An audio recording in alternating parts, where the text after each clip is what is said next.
भाई ये हो क्या रहा है? पिछले 2-3 साल में एक भी अच्छी सुपर हीरो मूवी देखने के लिए नहीं मिली एंड अब जाके लगातार पे लगातार अच्छी सुपर हीरो मूवीज आ रही हैं। सबसे पहले मई में थंडरबोल्ट्स और आज सुपरमैन। तो तुम्हारा भाई सुपरमैन देख के आ चुका है एंड भाई क्या तोड़ मूवी है। बट डोंट वरी, इस मूवी में हम उसका रिव्यू बिल्कुल भी नहीं करने वाले। हम करेंगे उससे थोड़े से इंपॉर्टेंट क्वेश्चन पे बात, और वो क्वेश्चन ये है कि भाई क्या ये हेनरी कैविल की मैन ऑफ स्टील को टक्कर दे पाएगी या उसके आसपास भी कहीं आके खड़ी हो पाएगी, और अगर हाँ तो कितने क्लोज। हम दोनों मूवीज को कुछ पॉइंट्स देंगे एंड उनके बेसिस पे उसे जज करेंगे। जिस मूवी में जो चीज ज्यादा अच्छी होगी उस मूवी को उस चीज का पॉइंट मिल जाएगा एंड इसी तरीके से हम डिसाइड करेंगे कि आखिर कौन सी मूवी ज्यादा अच्छी है। पर उससे पहले मैं 2 शब्द कहना चाहूंगा भाई इस मूवी के लिए। तो अर्ज किया है, नहीं मैं शायरी नहीं सुना रहा, मैं बात बोलने जा रहा हूँ कि भाई ये मूवी तोड़ है। This movie is such a masterpiece. इस मूवी में भाई सोल है, आत्मा है इस मूवी के अंदर, क्योंकि इस मूवी में एक स्टोरी है। डीसी की मूवी से मोस्टली ये चीज एक्सपेक्ट नहीं करते, बट गेस व्हाट, हमें वो चीज मिल चुकी है।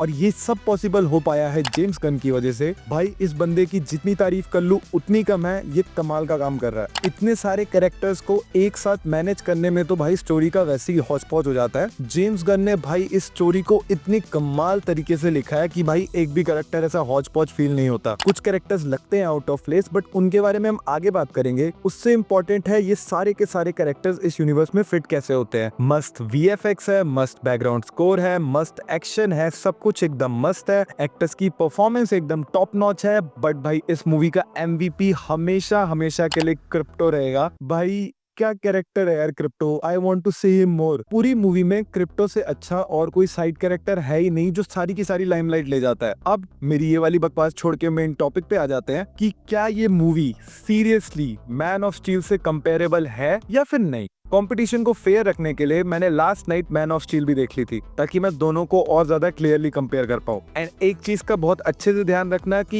ये मूवीज का कंपैरिजन है, सुपरमैन्स का नहीं। उनके बारे में भी कंपेयर कर देंगे क्योंकि बहुत सारी चीजें दोनों में अलग हैं, बट अभी मूवीज के बारे में बात हो रही है क्योंकि अल्टीमेटली तुमने वही देखनी है।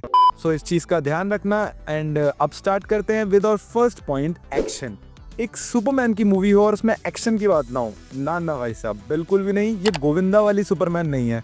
न्यू वाली सुपरमैन मूवी का action is actually great. VFX जो मेरी ओनली प्रॉब्लम थी इस मूवी को देखते हुए, भाई वही इसका स्ट्रेंथ भी है, बिकॉज एक्शन सीक्वेंसेस में वो एक बार भी नहीं चूकते। Perfect combination of practical effects and भाई अपने VFX दोनों एक दूसरे को परफेक्टली कॉम्प्लीमेंट करते हैं। एंड इसके अलावा जो सबसे इंपॉर्टेंट चीज एक्शन वाले डिपार्टमेंट में हमें देखने की जरूरत थी वो थी भाई क्वांटिटी। भाई इस मूवी में भर भर के एक्शन है। एंड अब अगर मैन ऑफ स्टील से इसे कंपेयर करे तो भाई मैन ऑफ स्टील में एक्शन जरूर है और कमाल का एक्शन है। मैं ये नहीं कह रहा वो इससे खराब है, वो थोड़े अलग तरीके का एक्शन है, बट इसमें एक्शन थोड़ा सा ज्यादा है, हल्का सा, लिटिल सा। एंड एक भी एक्शन सीक्वेंस ऐसा फोर्स्ड फील नहीं होता। सारे के सारे action sequence is just so perfect. अच्छे से वेल कोरियोग्राफ किए गए एक्शन सीक्वेंस थे। एक चीज भाई मुझे और समझ आई इन एक्शन सीक्वेंसेस में इस मूवी को देखने के बाद एंड अपनी मैन ऑफ स्टील को देखने के बाद, भाई इस मूवी के एक्शन सीक्वेंस मोर क्लीन थे। तो 1 पॉइंट जाता है भाई अपनी नई वाली सुपरमैन मूवी को। अब एक्शन के बाद एक सुपरमैन मूवी में और क्या होना चाहिए? Story bro. स्टोरी नहीं होगी तो स्टोरी के बिना स्टोरी कैसे बनेगी? मैंने कितनी बार स्टोरी बोला? तो डायरेक्शन एंड स्टोरी को एक साथ ही देख लेते हैं, क्योंकि भाई इस तरीके से इस चीज को समझना थोड़ा ज्यादा आसान होगा। Story and direction is completely subjective. ये पूरी तरीके से तुम पे डिपेंड करता है कि तुम्हें कैसा सुपरमैन पसंद है। अगर तुम्हें थोड़ा सा डार्क टोनालिटी वाला सुपरमैन पसंद है तो फॉर श्योर तुम्हें मैन ऑफ स्टील ही बढ़िया लगेगी। वो सिंबल ऑफ होप, लाइफ की डेफिनेशन वाला सुपरमैन पसंद है तो फॉर श्योर तुम्हें ये न्यू वाली सुपरमैन मूवी ज्यादा पसंद आएगी। एंड यही चीज डायरेक्शन पे भी लागू होती है। अगर तुम्हें रेबल मून और आर्मी ऑफ द डेड जैसी मूवी ज्यादा पसंद आई तो for sure man of steel तुम्हारे टाइप की सुपरमैन मूवी है। बट अगर तुम्हें गार्डियंस ऑफ द गैलेक्सी के तीनों वॉल्यूम्स या फिर पीस मेकर पसंद आया हो तो तुम्हें ये नई वाली सुपरमैन मूवी ही पसंद आएगी। सो ये पॉइंट भाई दोनों के बीच में बराबर बांट देते हैं। 1 पॉइंट मैन ऑफ स्टील को और 1 पॉइंट अपने सुपरमैन को। स्टोरी हो गया, एक्शन हो गया, डायरेक्शन हो गया, तो अब क्या रह गया भाई? कैरेक्टर्स और उनकी एक्टिंग। अब ये वाला पॉइंट डिसाइड करना थोड़ा सा मुश्किल था, क्योंकि भाई जेम्स गन ने काबिले तारीफ काम किया। इतने सारे कैरेक्टर्स होने के बाद भी उन्होंने किसी कैरेक्टर में कोई कमी नहीं छोड़ी है। सारे के सारे कैरेक्टर्स परफेक्टली फिट लगते हैं एंड भाई पूरी तरीके से स्टोरी में अपना इन्वॉल्वमेंट देते हैं, 1-2 कैरेक्टर्स को छोड़ के। एक्चुअली 2 ही कैरेक्टर्स कैरेक्टर्स हैं और वो मुझे पर्सनली लगे भाई सुपरमैन के माता पिता जी क्लार्क कैंट एंड उसके पेरेंट्स के बीच में भाई मुझे कोई केमिस्ट्री नजर ही नहीं आई। And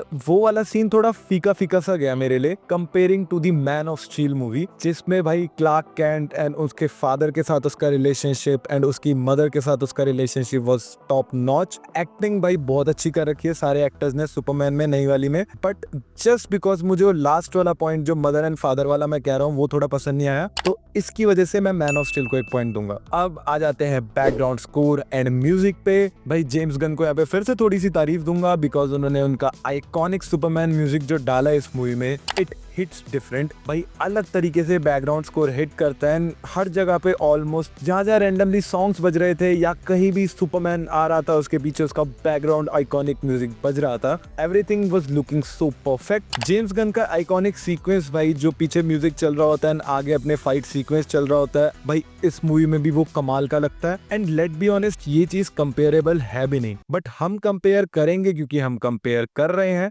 music is good, background score is great, but Man of Steel का background score is something different. उसका मैं इस चीज पे पॉइंट बिल्कुल नहीं काट सकता। सो 1 पॉइंट गोज टू अपने मैन ऑफ स्टील अगेन। अब बात कर लेते हैं VFX की। VFX इज अ डिपार्टमेंट जहाँ पे मुझे थोड़ी सी शिकायत है इस मूवी से। भाई जहाँ पे अच्छा है VFX वहां तो बहुत ही अच्छा है, पर कहीं जगह पे VFX यू कैन फील की थोड़ा सा ना थोड़ी सी कुछ दिक्कत है।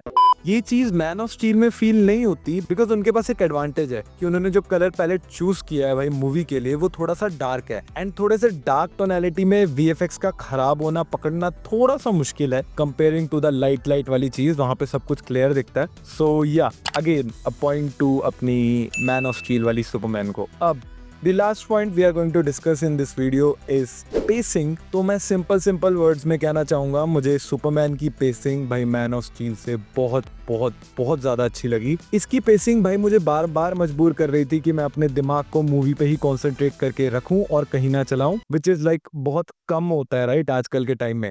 मैन ऑफ स्टील में भी अच्छी पेसिंग है, but I can say that कि इसमें पेसिंग थोड़ी सी ज्यादा अच्छे से मेंटेन्ड हो रखी है, बिल्कुल हल्की सी। सो या अनदर पॉइंट टू सुपरमैन। अब ज्यादा डिटेल में नहीं जाते हैं, इन्हीं पॉइंट्स के बेसिस पे डिसाइड कर लेते हैं कि आपको सुपरमैन देखनी चाहिए या नहीं। तो अभी स्कोर है 4 मैन ऑफ स्टील एंड 3 भाई अपनी नई वाली सुपरमैन। अब एक बहुत इंपॉर्टेंट चीज जिसके बारे में मैं बात करना चाहता हूँ वो ये है कि मैन ऑफ स्टील के इतने क्लोज आना is not a small thing. Man of steel वो मूवी थी जिसने हमें हेनरी कैविल का लिटरली जबरा फैन बनाया है, एंड उसे हम सुपरमैन मूवीज का एज अ बेंचमार्क रखते हैं। सो उस मूवी के इतना ज्यादा क्लोज आना is not a small thing at all. मैं पर्सनली तुम्हें सजेस्ट करूंगा तुम ये मूवी जाके देखो एंड इस मूवी को सपोर्ट करो, क्योंकि DC कभी कभी अच्छी मूवीज बनाता है। सो अगर हम उनकी अच्छी मूवीज को सपोर्ट करेंगे तो मे बी क्या पता आगे जाके और अच्छी मूवीज बना दे। बाकी अब कमान जेम्स गन के हाथ में है तो हम उम्मीद रख सकते हैं कि आगे की मूवीज भी अच्छी ही होंगी। एंड अगर ये वाली सुपरमैन मूवी ज्यादा चल गई तो क्या पता मल्टीवर्स में कभी हमें हेनरी कैविल का सुपरमैन भी देखने को मिल जाए। सो अगर तुम हेनरी कैविल वाले सुपरमैन के भी फैन होना तो इस मूवी को एक चांस जरूर देना।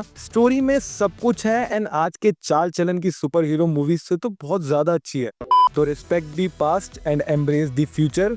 इस मूवी को एक चांस दो, अगर तुम्हारे पास टाइम है तो फॉर श्योर इसे देखने जाओ। बाकी आगे तुम्हारी मर्जी। कमेंट्स में मुझे बताओ कि भाई तुम्हें ये नया वाला सुपरमैन जम रहा है कि नहीं। एंड अगर वीडियो जरा सी भी अच्छी लगी तो वीडियो को लाइक कर दो, और अगर चैनल को सब्सक्राइब कर दोगे तो चमत्कार हो जाएगा। मैं मिलता हूँ तुमसे बहुत ही जल्द, तब तक के लिए bye bye. Clumsy geek signing of.